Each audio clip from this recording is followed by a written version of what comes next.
Assalamualaikum warahmatullahi wabarakatuh. Perkenalkan, nama saya Aristi Haji dari AKTD 2019. Di sini saya akan menjelaskan tentang sistem manajemen basis data. Organisasi data, hierarki data. Data bisnis secara tradisional telah diorganisasikan ke dalam suatu hierarki file-file data yang bergabung untuk membentuk record dan record yang bergabung untuk membentuk file data. Unit data terkecil mencerminkan jumlah data kecil yang akan ditarik dari komputer pada satu waktu. Record, suatu koleksi file-file data yang saling berhubungan. 3. File, koleksi record yang saling berhubungan seperti satu file dari seluruh record yang berisi file, kode mata kuliah, dan namanya. Organisasi data, basis data. Basis data merupakan kumpulan dari seluruh data basis komputer sebuah perusahaan. Definisi sempit basis data merupakan sekumpulan data yang berbeda di bawah kendali piranti lunak sistem manajemen basis data. Di dalam basis data sendiri terdapat spreadsheet sebagai basis data sederhana. Secara konseptual, serupa dengan sekumpulan tabel-tabel yang saling berhubungan. Dan berikutnya flat files, suatu tabel yang tidak memiliki kolom-kolom yang berulang. File kunci, suatu file akan kombinasi file yang berisi satu nilai yang secara unik mengidentifikasi masing-masing record dalam tabel. Tabel-tabel yang berhubungan. Tabel-tabel tersebut terbagi file yang sama, yaitu kode dan nilai file. Kode menentukan baris nama di dalam tabel tergabung secara logis. Struktur basis data. Yang pertama, struktur basis data hierarki. Struktur hierarki ini dibentuk oleh kelompok data, subkelompok, dan beberapa subkelompok lagi. Yang kedua ada struktur basis data jaringan, dikembangkan untuk memungkinkan penarikan record-record tertentu. Dan yang ketiga, struktur basis data relasional. Konsep dari struktur basis data yang terdiri atas tabel-tabel di mana relasi terbentuk secara implisit dengan mencocokkan nilai dalam file data yang sama akan mudah dipergunakan dan dipahami. Contoh basis data relasional. Basis data jadwal merupakan sebuah contoh basis data yang paling sederhana di mana basis ini dibuat dengan menggunakan piranti lunak manajemen basis data Microsoft Access. Contoh basis data relasional.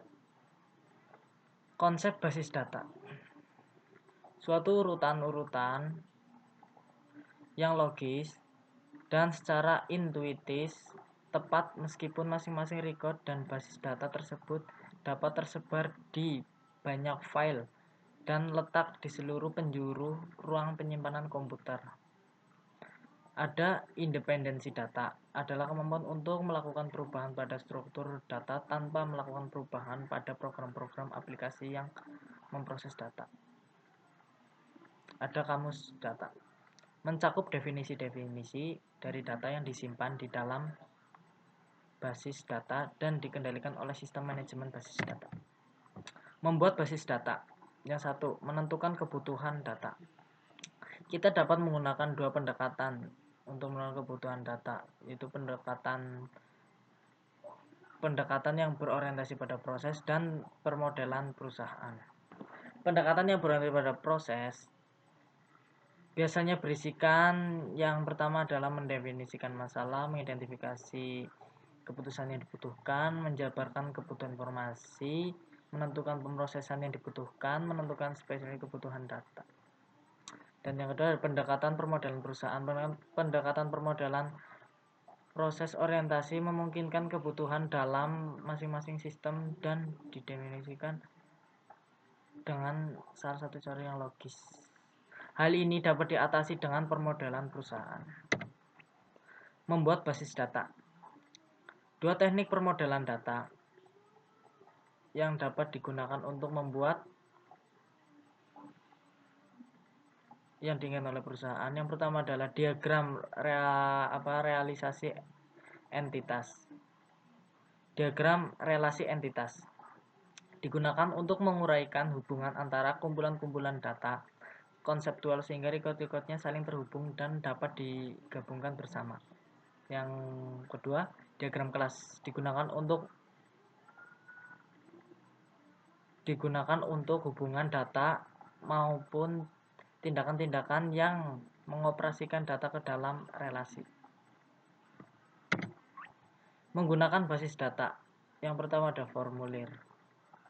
Secara tipikal menampilkan satu record saja dalam satu waktu dan tidak memberikan ikhtisar secara biasanya tidak melakukan agregasi data dari banyak tabel basis data.